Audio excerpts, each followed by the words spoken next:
We are today a largely urban population, whereas our ancestors were country dwellers, many people never travelling far from home throughout the whole of their lives. Today we are a shifting population, moving temporarily or permanently from one area to another without much concern. In the past, the people were rooted in their local environment almost as firmly as the trees in the ground, and it would need a great upheaval to move them away to another district. They also moved around largely on foot, and in that way acquired a far more intimate knowledge of their own locality than we can today, travelling in cars, which effectively cuts us off from the outside world. Every tree, stone, mound, stream, river, pool, hill had its place in their environment, and the most unusual features became the focus of tales explaining how they came to be there. Many standing stones were once given devil names, perhaps at a time when Christianity became the predominant religion and many of the earliest sacred sites came to be regarded as the haunt of the devil. In areas of Scandinavian and Saxon influence, names like Grim, Thor, and Woden were sometimes used, as in Grime's Graves from Norfolk. Most devil sites are in England, particularly the south, with a few in Wales and Scotland, whereas places attributed to giants are largely in the west, with very few in central and eastern England, but many in Cornwall and North Wales. Many standing stones were traditionally attributed to giants, also sizable burial chambers and earthworks which had obviously needed great earth-moving efforts in their construction. The names of a hill fort in Gwynedd translates as the Towns of the Giants, and a passage grave on Anglesey in Gwynedd means the giantess's apronal, referring to her having collected an apronal of stones to build on the mound. The giant's grave in Penrith churchyard, Cumbria, in reality Tivo corn crosses dating from around 1000 and some hogback gravestones. In the same churchyard is a wheel-headed cross called the Giant's Thumb. These names are thought to commemorate a 10th century king who became a legendary hero or giant in local lore. Since the 12th century, Stonehenge has also been called the Giant's Dance in some quarters, and the mighty stones of Callanish in the Western Isles were said to be giants turned to stone for refusing to embrace the Christian religion. Ancient sites, usually cairns or barrows, were often believed to be fairy haunts. In Humberside in the UK is a prominent round barrow which housed a fairy dwelling, seen by a drunken villager late one night. He heard people singing and went to see what it was. Through an open door in the side of the mound, he could see people banqueting at large tables. One of the people saw him and offered him a cup. He took it but threw away the contents, not wishing to come under the spell of the fairies, and ran off with a goblet which was made of an unknown material. This tale was recorded by William of Newburgh in the 12th century. Another tale told of people digging into the mound and finding a golden chest. They tried to pull it out with horses, but it sank back into the mound and no one has been able to recover it. The fairies would sometimes help people by mending broken tools, or would give a reward when helped by humans. In Welsh folklore stories, telling of people who saw the fairies are very common, and some are presented as factual rather than fictional. Indeed, people still claim to see fairies or little people, and these witnesses appear to be neither liars nor insane. Perhaps the little people do still live among us. Famous people, both real and imaginary, were sometimes associated with ancient sites such as a king, King Arthur, and other heroes like Sir Bevis of Hampton in southern England, which has a barrow named after him. Because of their air of mystery, and there being no obvious reason for their construction, prehistoric sites have become a focus for a rich and varied folklore. Standing stones and stone circles were sometimes said to be people's turn to stone, often for dancing on a Sunday, such as the Merry Maidens stone circle in Cornwall, with the Piper's standing stones close by, and the stone circles at Stanton Drew in Avon, or for working in the fields on a Sunday, the Duddow Stones, Northumberland, or for playing the game of hurling on a Sunday, the Hurler Stone Circles in Cornwall, and other similar religious transgressions. Some stones were said to move or go to a nearby stream to drink when they heard the clock strike 12 or the cock crow, or sometimes on a special day of the year, like the horse stone at Enstone, Oxfordshire, which goes to drink on Midsummer Eve. Some stones were believed to have the power to return if taken away from their rightful place, like a stone on Cefn Cam Carval in Powys, said to bear the hoofmark of King Arthur's horse Cafal, and which would come back of its own accord if carried away. At a number of stone circles, the stones were believed to be unaccountable. This was said of Stonehenge, the Rollright stones, Long, Meg, and her daughters, the Callanash stones. The same story was told of a few chambered tombs, and when folklorist Leslie Grinsell visited the countless stones near Aylesford in Kent in the late 1940s, he found numbers chalked on the stones showing that the tradition was still alive. Prehistoric stones were often believed to have healing properties, and these sites were regularly visited by the sick, who performed the necessary rituals and thus hoped to be cured. Stonehenge was one such site, as recorded by Geoffrey of Monmouth in the 12th century. For in these stones is a mystery and a healing virtual against many ailments. For they washed the stones and poured the water into baths, whereby those who were sick were cured. Moreover, they mixed confections of herbs with the water, whereby those who were wounded were healed, for not a stone is there that is wanting in virtue or leechcraft. People would crawl through whole stones, like the Menantole in Cornwall, or pass clothing through smaller holes in stones, as pregnant women did in Ireland in order to ensure a safe childbirth. At the Toothy Stane in Argyll, people with toothache would go and knock a nail or screw into one of the stones of this chambered tomb and expect to gain relief from their pain.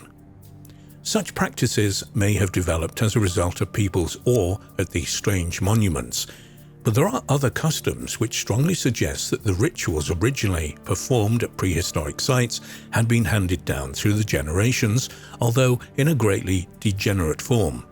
On Orkney, sick people would walk around the stones of Stenness 3 times with the sun, Diesel, and similar rituals were practiced elsewhere, for example at Holy Wells, as described in more detail in Ahu v Sacred Waters, and sometimes even at Christian churches. In 1650, the Synod of Argyll was trying to stop people walking sungates around the church before going in for divine service. Whether or not these customs were derived from prehistoric rituals, it's clear that the people of later centuries were much in awe of the prehistoric remains, so much so that they believed it was dangerous to interfere with them, and this belief may well have helped to preserve them to the present day.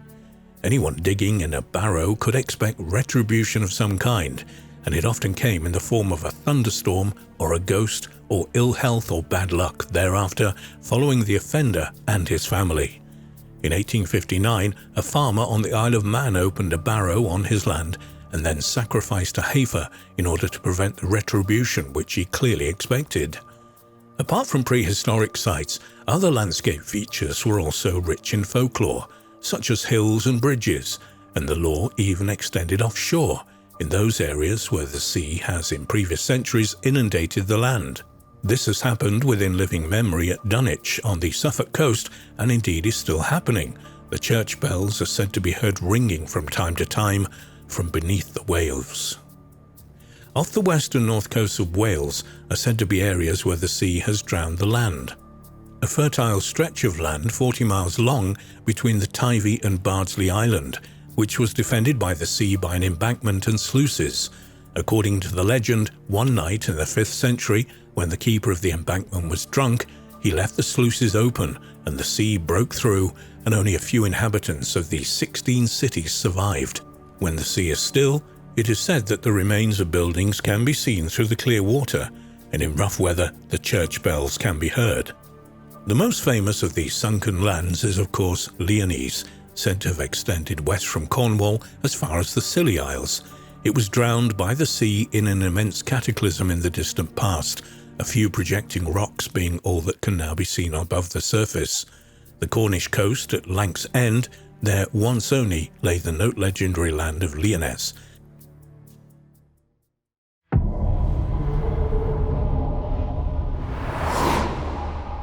Could we speculate that there once could have been not just individuals like Goliath in the Bible, but entire races of gigantic people? There are still giants amongst us today, but most suffer from excess growth hormone and tend to be unhealthy and short-lived. but not always. The tallest man on record is Robert Wadlow of the US. He was 8 foot 11 inches tall and lived only 22 years from 1918 to 1940. The tallest woman is in China. She's 8 foot 1 inch. Some giants have been strongly built, even becoming athletes. Many modern basketball players are around 7 feet in height. A French-Canadian strongman and wrestler was 8 foot 3 inches tall, but only lived 23 years from 1881 to 1904. Argentine wrestler Jorge Gonzalez was 7 feet 7 inches tall. The wrestler Andre the Giant was 7 foot 4 inches and weighed 520 pounds. But like most giants, he suffered with his pituitary gland continuing to produce too much growth hormone even in his adult years. This causes the hands, feet and jaw to grow unusually large and causes a variety of health problems. Entire modern tribes and ethnic groups can be extraordinarily short, like the rainforest pygmies of Africa. However, others are unusually tall, like the Watusi tribe of East Africa, where many of the men are up to 7 feet tall. In Europe, the Dutch are tall and unusually well proportioned, and the Montenegrins in the mountainous area of the Balkan Peninsula are taller still, with many men well over 6 feet tall and some over 7 feet, and many women are over 6 feet tall as well. Physical anthropologists have, they believe, identified a species of prehistoric man that they have named Heidelberg man. It has been theorized that some prehistoric human species may simply be different races, but the same species as modern man. To support neo-Darwinism, as it's known, scientists had to discover supposedly primitive species, ancestral to us and related to other primates. Even the anthropologists admit that they can't always be sure if a specimen is Heidelberg man, Homo erectus, or Neanderthal man. Heidelberg people tended to be large and had an average brain size of 1,250 cubic centimeters compared to modern man's 1,400 cubic centimeter average, and most were no taller than modern people. But anthropologists believe that they have identified a South African subgroup with men often over 7 feet tall. So it does seem that actual races of giants have lived in the past. There are also rumors of giant human remains in places as diverse as Sardinia in the Mediterranean and Nan Madol in the Southwest Pacific. However, most of the confirmed specimens come from the Americas. Many of these were found and reported by scientists with good reputations, and others found by laymen and later examined on site by reputable researchers, while others were sent to museums. The number of these remains is staggering. Many of these finds are documented by Jim Vieira and Hugh Newman in Giants on Record, in addition to the skeletons that have been unearthed. Early and submodern European explorers reported giants in places like Tierra del Fuego. This is even more mysterious when we remember that, on average, Amerindians, and especially those in Mexico and in Central and South America, tended to be shorter than most Europeans. In North America, there have been a couple of unverified claims of 14-foot skeletons, but most of the giants reported range from around 6 foot 6 to well over 7 feet, with some 8 and 9 footers and a very few of 10 to 12 feet.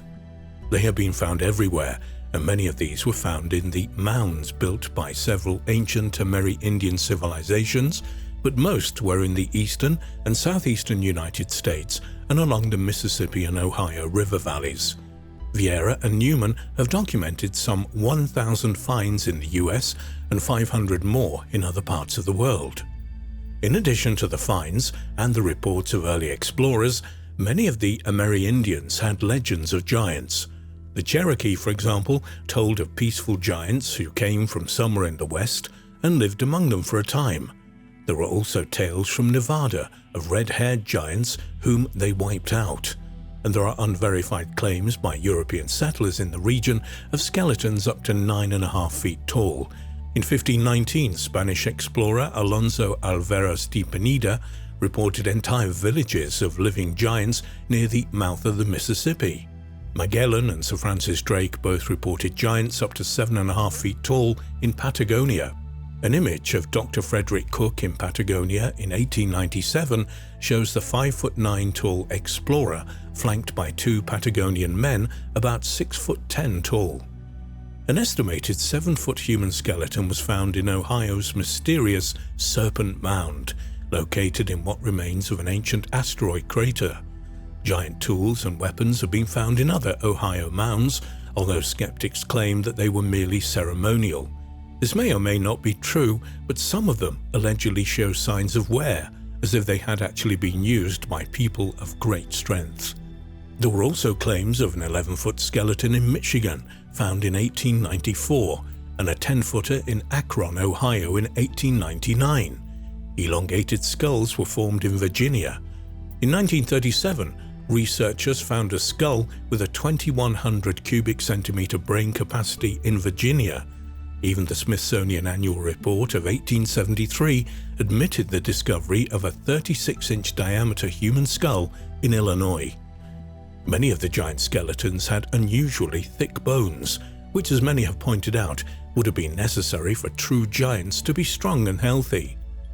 There have also been reports of 7- and 8-foot human skeletons in shell mounds in Florida and on California's Channel Islands and also in Hawaii.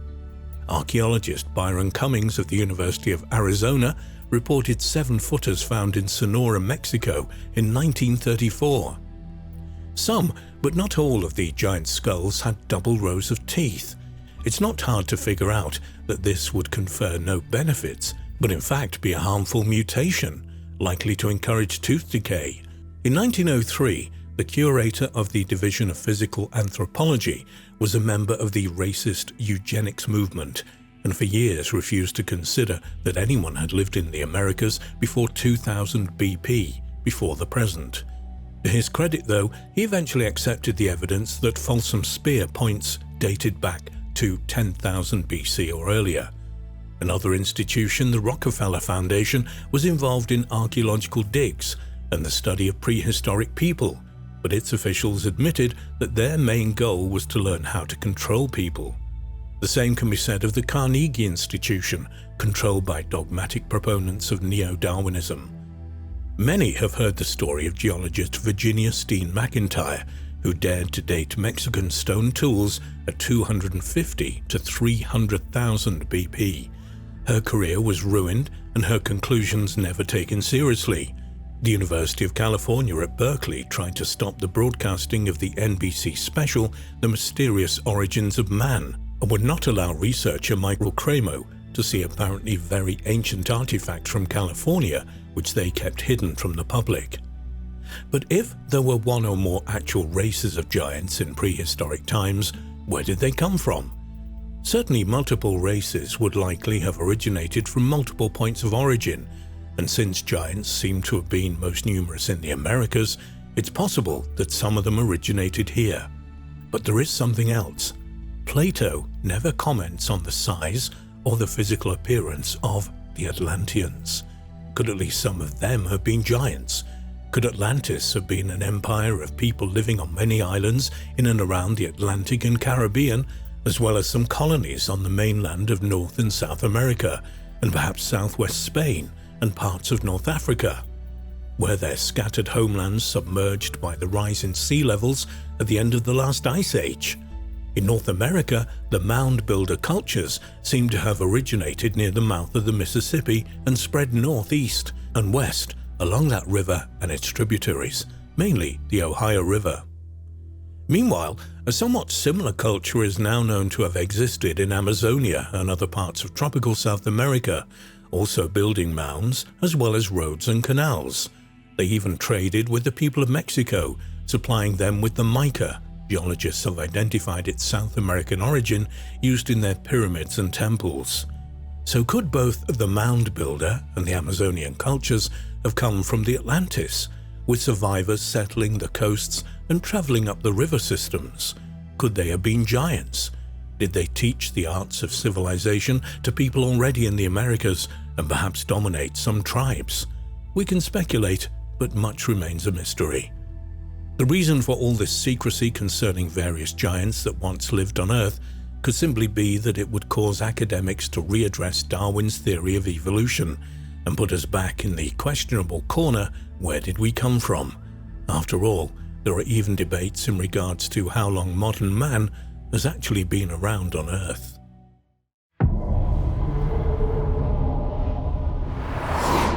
One of the greatest archaeological mysteries is the discovery of giant skeletons in 3 western states: California, Arizona, and Nevada. The huge remains found in large stone sarcophagus, caves, and Pueblo burial grounds predate the Native Americans in many cases. Some tribes worshipped men of huge stature who inhabited the region before they arrived. Who were these giants? When did they exist? What happened to them? In 1833, soldiers uncovered a particular level of gravel and stone cement in Lompoc Rancho near Point Conception, California. When the workers broke through it, they were startled to find the skeleton of a 12-foot-long man. This giant had been buried in a massive stone coffin. On closer inspection, the men found that the giant possessed a double row of both upper and lower teeth. Relics buried with the skeleton included several huge stone axes and 2 giant spears. More bones of a giant were excavated on Santa Catalina Island. Accompanying the man were the charred remains of a small species of elephant, which he evidently had roasted. Incidentally, the big guy ate that elephant with a double row of choppers, both upper and lower. But what is the significance of these elephant remains? Remarkably, it suggests that the giant lived there at least 10,000 years ago, the age at which American mammoths became extinct. Elsewhere on Santa Rosa Island, someone found a skeleton of a giant which not only had double rows of teeth, but also artifacts identical to those found at Lompoc Rancho, such as massive stone axes and enormous spears. Similarly, on Santa Cruz Island, another giant skeleton was found. This one was sent to the National Science Foundation in Washington, D.C. However, it was promptly misplaced. Furthermore, at Santa Barbara, a cave full of giant skeletons was found. Unfortunately, the entrance to the cave was sealed shut before proper excavation could be conducted. In 1895, the Chicago Record reported that fossilized remains of men and women who had been 8 to 9 feet tall were found in California. More importantly, their bones were found in the same rock layer as those of extinct mammoths, like the bones from Santa Catalina. Earlier in 1891, Crittenden, Arizona, workers were excavating the remains of an old building when they came across an enormous stone sarcophagus at a depth of 8 feet. When archaeologists opened the tomb in front of a large, curious crowd which had gathered, the scientists found a huge mummy case which had been built with blocks of red rose granite. When it was broken open, everyone was disappointed to see only a handful of dust, all that remained of an ancient giant whom the ages had pulverized. Everybody agreed that it had taken a long time for a skeleton to dissolve into dust, particularly in the dry desert. This fact would make the giant much older than the California specimens whose skeletons were found intact. Although not a single bone or artifact was found, the inside of the mummy case had been carved in a likeness of the body, a characteristic reminiscent of Egyptian sarcophagus. According to the carving and the size of the enormous container, the body had once measured 12 feet in length and had 6 toes on each foot. Now the story moves into Nevada, the last state where numerous giant remains have been found. In 1871, Charles Billinger, a writer for the Los Angeles Times, wrote an article in which he described giants found in a cave near Lovelock, Nevada. His article went as follows. In 1812, James Hart and David Push uncovered the first of many giant remains whilst digging manure in the Lovelock Cave. These mummies were red-headed and averaged 6 to 7 feet in height, a slightly shorter version of the 8 to 12 feet footers found elsewhere. Many archaeologists and anthropologists have since come to examine the smoke-stained cave, which is located 22 miles from the town of Lovelock. Attempts to date the remains have resulted in ages ranging from 3000 BC to 1850 AD. The caves were occupied for nearly 500 years, but no artifacts or skeletons except those of the giants have been found. The giants resided in this cave for many centuries until the Puyallup Indians, distressed by the giants' bad habits, annihilated them. What provoked this sudden annihilation? Sarah Winnemucca, a direct descendant of Chief Truckee, the last king of the Paiutes, wrote a book of history and legend of the Paiutes. These stories may help to unravel the mystery. One story claimed that about 100 years before her birth, there was another race sharing the Paiute homeland. This race was called the Sidiokas, which in the Paiute language means man-eaters or cannibals. These giant cannibals had flaming red hair. For sport, they would dig traps in well-traveled trails and wait for some unsuspecting Paiute to fall to his death. Then they would have a grand feast. Needless to say, these actions did not make for friendly relations, and war soon broke out between the two tribes. In the midst of a battle, the giants would leap from behind cover, grab Paiute arrows in mid-flight, and then fire them back at the opposition from their own bows. Unfortunately for the giants, they were greatly outnumbered, so the war did not last long. Later, in an attempt to escape from the Paiutes, the Sidiokas constructed large canoes from tule fibers and lived on Humboldt Lake. When their supplies ran out, they hid in the Lovelock Cave. The Paiutes surrounded the entrance to the cave and killed the giants when they ventured out at night in search of water. This proved to be slow work, so the Paiutes stuffed the cave entrance with wood and set it on fire, thereby smothering all those within and bringing about a quick end to the war. And with that, this tribe of brave, strong and intelligent giants that apparently lived in one region for 5,000 years had been exterminated by the migratory Paiutes in about 1750. During the 3-year war, the entire population of giants were killed, which was estimated by the Paiutes to number 2,600. Annie Bill, a 68-year-old resident of Lovelock and a niece of Sarah Winnemucca, testifies that her grandparents saw the giants and had described them as having long faces and white-skinned. Nowadays, only 300 Paiutes still survive in the Lovelock area. They claim to have always known that remains would be found in the cave. In fact, they were often told white settlers what the cave contained, but of course they were laughed at. After years of ridicule, the Paiute finally kept the knowledge to themselves, at least until they were vindicated by modern science. Other remnants of the giants include relics that have survived, kept by members of the tribe for many years. Winnemucca claimed, "I have some of their hair, which has been handed down from father to son. I have a dress, which has been in our family for many years, trimmed with reddish hair." For further physical evidence, we turn to Stoker's Museum in nearby Winnemucca. The proprietor, Clarence Stoker, a Lovelock native, has participated in several excavations of the cave. His museum is stocked with arrowheads, nets and baskets, in addition to a skull of one of the giants. His prize artifact is a calendar stone from the cave, marked with 52 indicators on the inside of the stone for the weeks, 365 on the outside for days. Despite these findings, the mystery remains. What were the origins of these giants? Where did they come from? One explanation, as offered by Stoker, suggested they were descendants of Egyptians who sailed to America hundreds of years ago. Stoker backed up this by continuing, "Didn't Thor Heyerdahl just prove the possibility that Egyptians may have sailed to America as long as 4,000 years ago on reed rafts? This indeed is the case." Furthermore, giants who colonized Ecuador 4,000 years ago arrived on reed rafts. Also, the Sidiokas sailed on Humboldt Lake in reed canoes they built. Although hundreds of mummies and tons of artifacts have been recovered from the cave, there are a few positive indications of Egyptian influence. However, the giants could easily have retained their cultural heritage and knowledge while their original implements quickly wore out. In explaining the mummies, which should only have been skeletons, anthropologist Robert F. Heiser of the University of Southern California commented, "Conditions of extreme dryness in the cave, as in the pyramids of Egypt, have preserved the archaeological material in remarkable good fashion.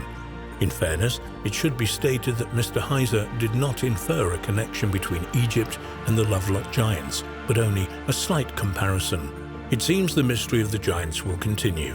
We may hypothesize that they arrived in the West about 3,000 years ago from either South America or Egypt, and that they were eventually destroyed by Native Americans. Unfortunately, that is all the knowledge we have currently obtained. Perhaps one of America's greatest archaeological mysteries will remain just that, a mystery. though fortunately that uncertainty isn't stopping the continuing search.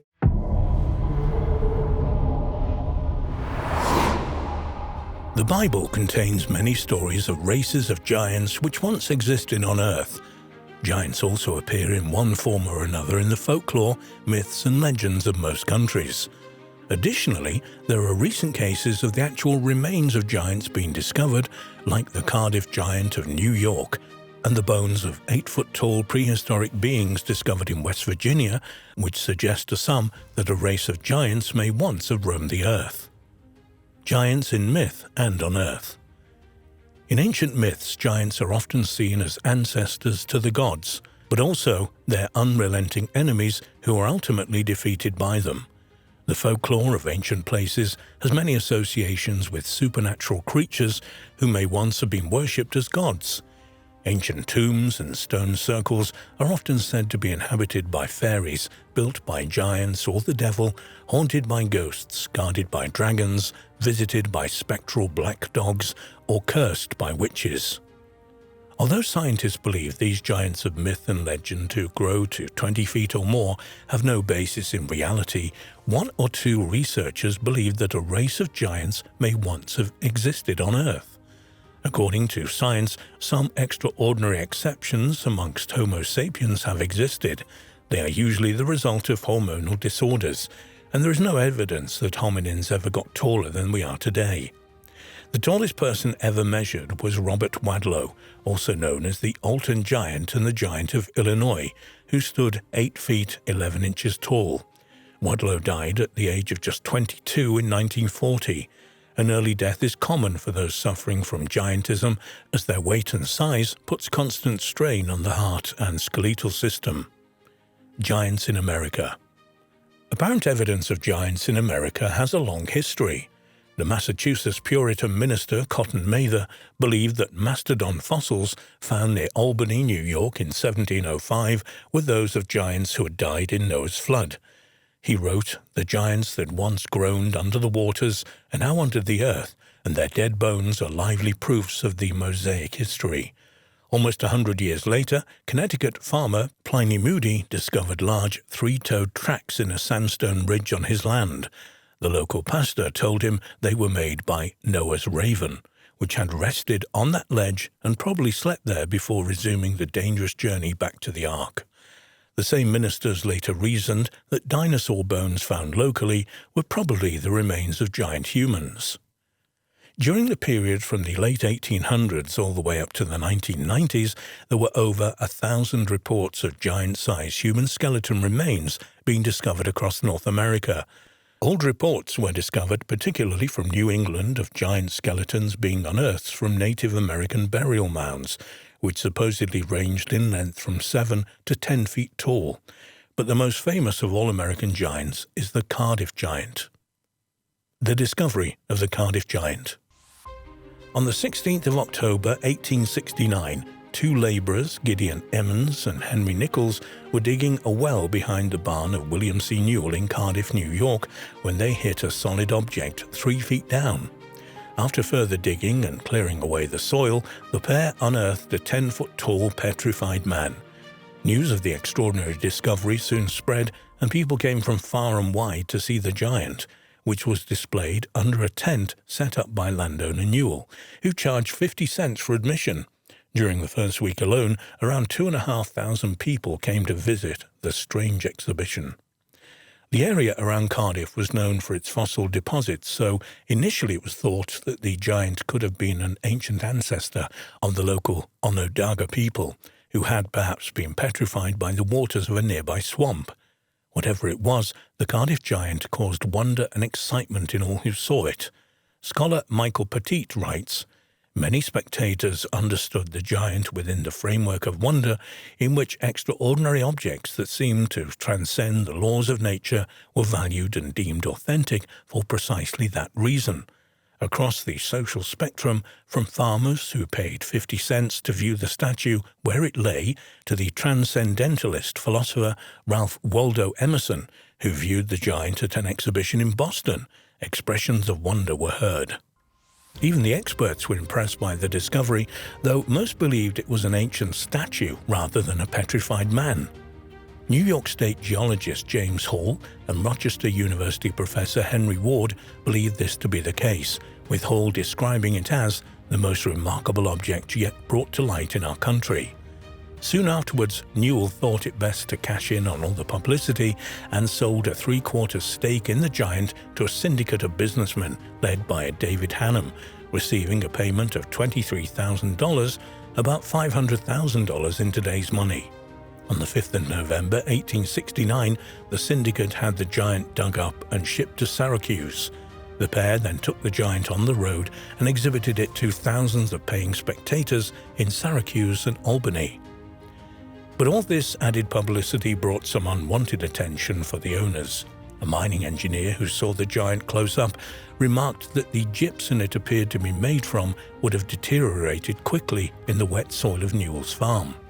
Even worse was to follow when on the 25th of November, well-known Yale paleontologist Othniel Charles Marsh saw the giant and immediately pronounced it of very recent origin and a most decided humbug. I'm surprised that any scientific observers should not have at least once detected the unmistakable evidence against its antiquity. Despite this, the giant soon came to the attention of the American showman P.T. Barnum, who did not appear at all bothered by the doubts about its origin and offered to buy it from them for a huge sum. In his 1890 book, Funny Stories, he remarked, "One thing was certain, it was a great attraction, visited by hundreds of people daily, and I thought that it's so great a curiosity it should be exhibited under proper management in New York City. I therefore approached the proprietors, and I said I will give you $50,000 for your Cardiff giant as it is." But the syndicate declined the offer, so Barnum decided to make an exact copy of the giant and arrange for its copy to be exhibited at a museum in New York. According to Barnum, it was a considerable attraction and drew crowds of visitors, while the original was lumbering away along the North Hudson River, stopping at towns on the way. The syndicate tried to bring an injunction against Barnum, but the judge told them, "Bring your giant here, and if he swears to his own genuineness as a bona fide petrifaction, you shall have the injunction you ask for." Unable to do this, the businessmen were at a loss what to do, but their problem was soon solved by a shocking revelation. The real origins of the giant. On the 10th of December, George Hull, a businessman from Binghamton, New York, confessed to the press that he had created the Cardiff giant. On February 2, 1870, the Chicago Tribune published an exposé on the Cardiff giant that included confessions from the masons who had worked on it. But it wasn't a hoax perpetrated just for fun, as many were in the late 19th century North America. Hull, an atheist, worked as a tobacconist in Binghamton, New York in 1867. He visited Ackley, Iowa for business, and while there had an extended discussion with a traveling Methodist revivalist preacher called Reverend Turk. The pair argued over the biblical passage from Genesis, which states there were giants in the earth in those days. The preacher insisted that everything in the Bible, including that phrase, should be taken literally. Hull disagreed vehemently, but Ackley's extreme opinion provided him with the inspiration he needed for his hoax. It took Hull over 2.5 years and cost him around $2,600 to make the Cardiff giant from a 5-ton, 4.5 metric tons, block of gypsum he had quarried in Fort Dodge, Iowa. Hull searched far and wide for the right burial location for the giant, eventually settling on Cardiff, New York, about 60 miles from Hull's home in Binghamton. Hull's cousin was none other than William Newell, and it was his farm that Hull used for the burial spot. It was Hull and Newell who had hired the two workers to dig a well at the farm, instructing them exactly where to dig. The Cardiff hoax seemed to have worked so well as people wanted it to be real. Many at the time believed it to be genuine, partly because its existence appeared to confirm the literal truth of biblical statements about giants roaming the earth. Ken Feder, author of the 2001 book Frauds, Myths and Mysteries, believes this to be the case, though he thinks other factors were at work. He said, "The most obvious explanation is that the Cardiff giant confirmed biblical stories of giants. Then there were folks who probably knew better, the smart businessman in Syracuse, they saw that people were coming in to see the giant using hotel space and buying food.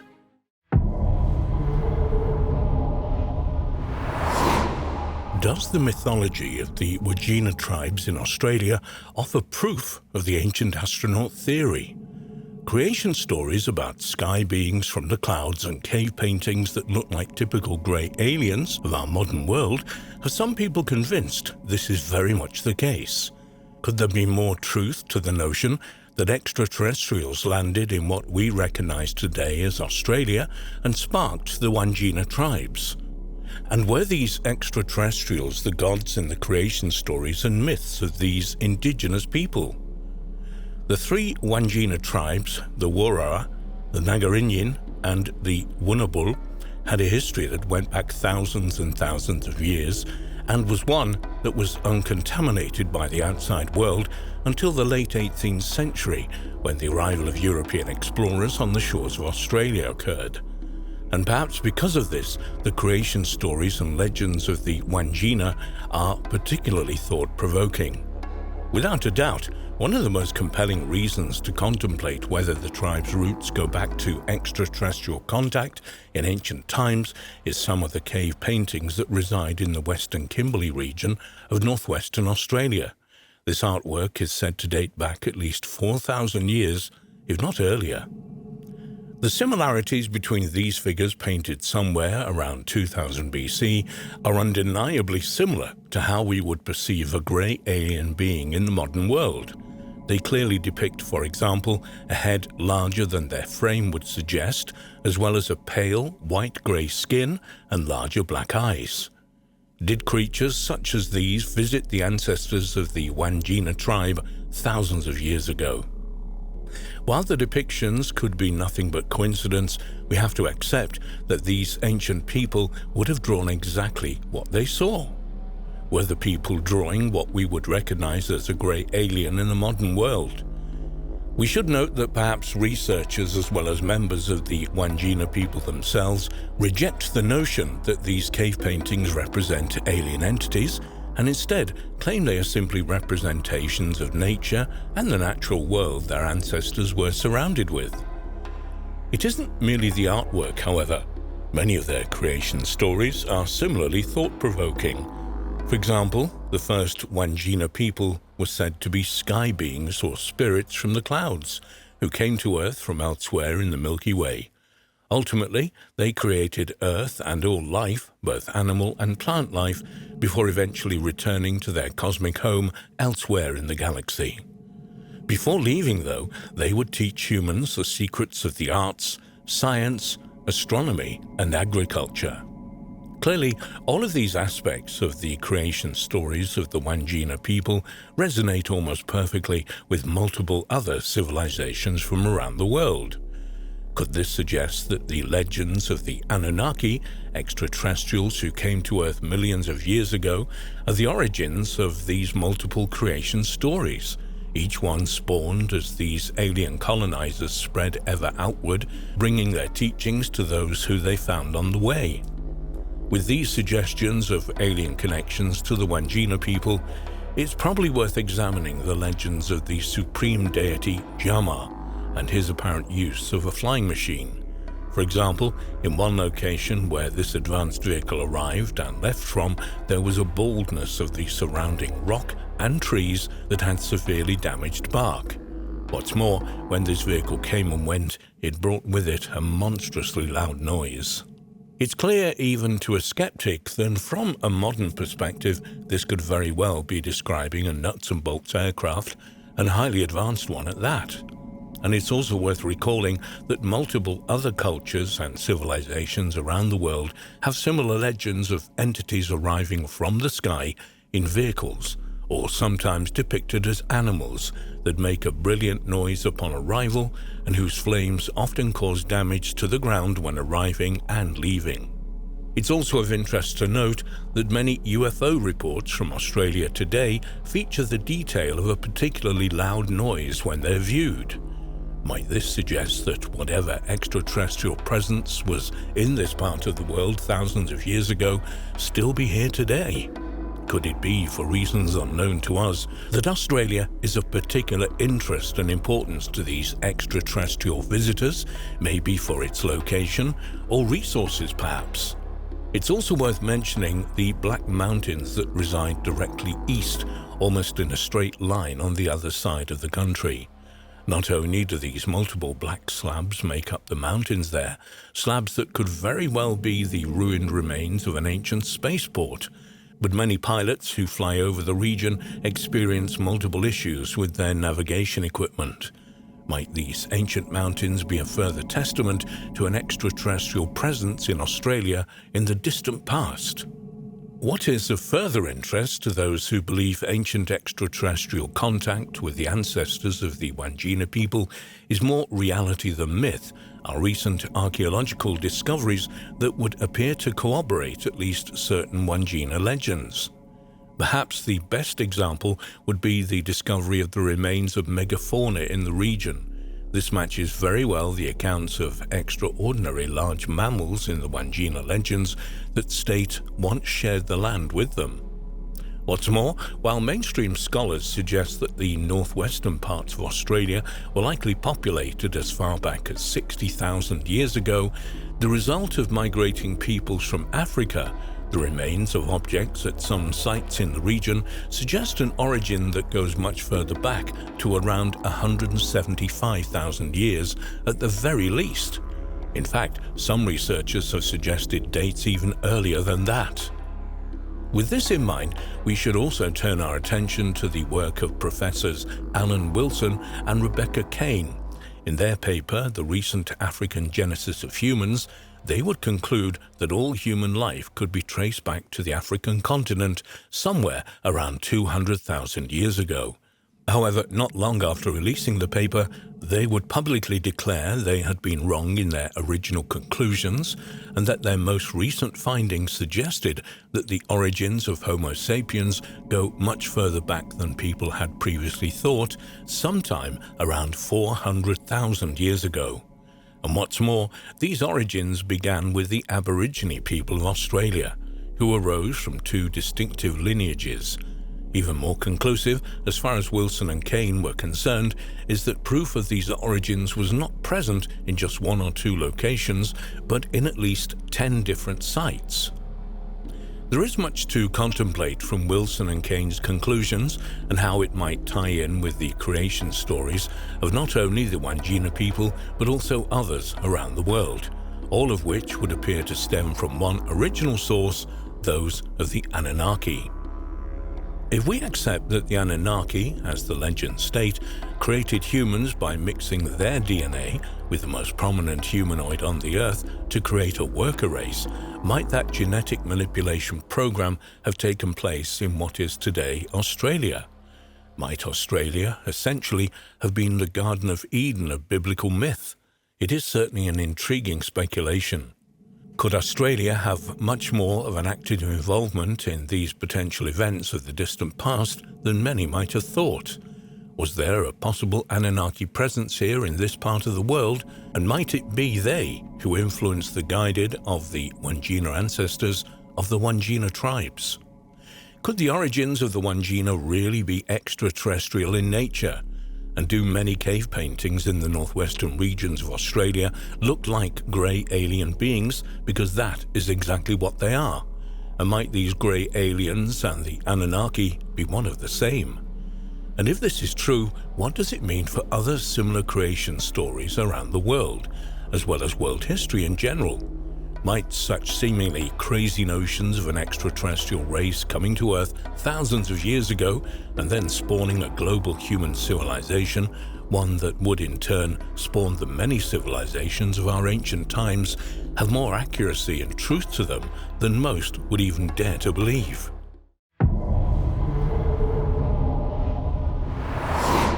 The Nommo are primordial ancestral spirits in Dogon religion and cosmology, though some researchers are convinced that they may in fact be aliens. In one story of the Dogon of West Africa, an ark descended to the ground, bringing advanced amphibious beings known as the Nommo. These beings gave the Dogon advanced information about an invisible companion to the star Sirius, which was extremely heavy and made of a special metal not found on Earth. It would one day be known to astronomers as Sirius B. The Dogon are an ethnic group of around 600,000 people, most of who live in the rocky hills, mountains and plateaus of the Bandiagara Escarpment in the Middle Plateau region of Mali. The ancestors of the Dogon came from the area of Mandi in southwest Mali and northeast Guinea that was the center of the 13th century Mali Empire. After the collapse of this empire, the Dogon migrated to their current rocky home. The cliffs and difficult terrain where the Dogon settled offered effective protection from raids by slave traders coming from the desert, though they also resulted in the isolation of communities. When Mali became a part of French West Africa in the 1890s, the slave raids ended, and the Dogon were able to expand into the plains around the plateau. Unfortunately, this migration separated the Dogon from their religious sites, making room for Islam and Christianity. But the Dogon are still known for their intricate cosmology and extraordinary rituals that go with it. Their mask dances are now tourist attractions. Indeed, after a mask has been used in these ritualist celebrations, it is no longer considered sacred and is often sold to tourists. Dogon religion is devoted mainly to worshipping the ancestors and the spirits they encountered when they migrated across the western Sudan. For every 60 years, the Dogon perform a religious ceremony called the Sigui, corresponding to the duration of the life of the first Dogon ancestor. The ceremony occurs when the star Sirius appears between two mountain peaks and is celebrated over 7 years, during which time the great mask is carved from a single piece of wood. These masks are incredibly tall and symbolically complex, and their elaborate dance reenacts the creation of the Dogon culture. This and all Dogon ceremonies are organized by members of the Awa, a male initiation society with important ritual and political roles within the Dogon society. Our society members are also responsible for the creation and performance of the masks, all of which portray the face as a rectangular box with deeply hollowed channels for the eyes. Sirius, also known as the Dog Star in the constellation Canis Major, is the brightest star in the night sky. The bright part of the binary is a blue-white star, 25.4 times as luminous as the Sun. Sirius was known as Sothis to the ancient Egyptians, who knew that it made its first heliacal rising, rose just before sunrise, of the year at around the time of the annual floods were beginning in the Nile Delta. In ancient Rome and Greece, the hottest part of the year was connected with the heliacal rising of the Dog Star, an association that remains in the expression dog days. That Sirius as a binary star was first reported by the German astronomer Friedrich Wilhelm Bessel in 1844. The companion was first seen in 1862 by Alvan Clark, an American astronomer and telescope maker, and came as a complete surprise to astronomers. Sirius B is 10,000 times dimmer than Sirius. Consequently, it's extremely difficult to see from Earth. In fact, astronomers were not able to estimate its mass until 2005, when they were able to use data from the Hubble Space Telescope. From 1931 to 1956, French anthropologist Marcel Gréal and his student Germaine Detelen worked in Mali and lived among the Dogon, mainly by talking to a blind hunter named Ogotemeli. They found that some elements of the tribe's mythology were similar to that of ancient Egypt, especially the importance of Sirius in their traditions. The pair also discovered that the Dogon possessed impressive knowledge of certain aspects of modern astronomy. This knowledge included the belief that the Earth and other planets rotate on their axis and orbit the Sun, that Jupiter possesses 4 moons, and that Saturn is surrounded by a ring. Although this is impressive, such information can be obtained without modern technology, as can be seen by the work of ancient Greek astronomers and Copernicus. But it's not this knowledge that is the source of the controversy surrounding the Dogon. The cause of the debate was the claim that Ogotemeli told the anthropologist that the Dogon believed that Sirius, in their language Sigutolu, has a dark, invisible companion with a 50-year elliptical orbit. This companion is extremely heavy and made of a special metal not found on Earth. In other words, Sirius B. Apparently around 15% of all Dogon adult males were initiated into the Sirius lore. But how could a remote people who lacked any kind of astronomical device obtain such information about an invisible star? Krill first published this extraordinary data on the Dogon in 1948 and included it in a representation of the Sirius B system drawn by Ogo Tomeli. One theory to explain the advanced astronomical knowledge of the Dogon was put forward by author Robert Temple in his book The Sirius Mystery, first published in 1976. An advertisement for its second 1998 edition, called The Sirius Mystery: New Scientific Evidence of Alien Contact 5,000 Years Ago, stated Temple's extreme hypothesis about the Dogon and Sirius B. He said, "Convincing evidence that the Egyptian, Sumerian and Dogon civilizations were founded by aliens from the Sirius star system who are now ready to return. New scientific evidence that solidifies the hypothesis that the KGB, CIA and NASA attempted to suppress. An awe-inspiring work of research that calls for a profound reappraisal of our role in the universe." The Sirius Mystery in 1976 set the world abuzz with talk of an extraterrestrial origin to human civilization and triggered a 15-year persecution campaign against Robert Temple by the KGB, CIA and NASA and other government agencies. Undaunted, however, Temple is back with 140 pages of new scientific evidence that makes his hypothesis more compelling than ever. Many authors have speculated on the subject of extraterrestrial contact, but never before has such detailed evidence been presented. Temple applies his in-depth knowledge of ancient history, mythology, Pythagorean physics, chaos theory, and Greek to a close examination of the measurements of the Great Pyramid of Giza, which was built to align directly with the star Sirius. He concludes that the alien civilization of Sirius and our own civilization are part of the same harmonic system and are destined to function and resonate together. His findings warrant a profound reappraisal of our role in the universe. Temple's book also states that thousands of years ago an ark descended to the ground with great noise and in a swirling wind and brought amphibious alien beings known as the Nommo to the Dogon. It was these beings who told the tribesmen about Sirius B. The Dogon were also told that the Nommo lived on a planet that orbits another star in the Sirius system. This account follows Dogon mythology fairly closely. In Dogon tradition, Nommo was the creator spirit who emerged with a female twin and several more pairs of Nommo from the cosmic egg Amma. The first Dogon primordial ancestors were thus bisexual water gods created in heaven by Amma and descended from heaven to earth in an ark. Many scientists reacted to Temple's claims by saying that the advanced knowledge about Sirius probably came from Western visitors who discussed astronomy with the Dogon priests. The priests then added this new information to their older traditions. They also pointed out that Krill was an amateur astronomer and could well have used his knowledge to rationalize the rather disorganized Dogon traditions that even tribal members could not agree on.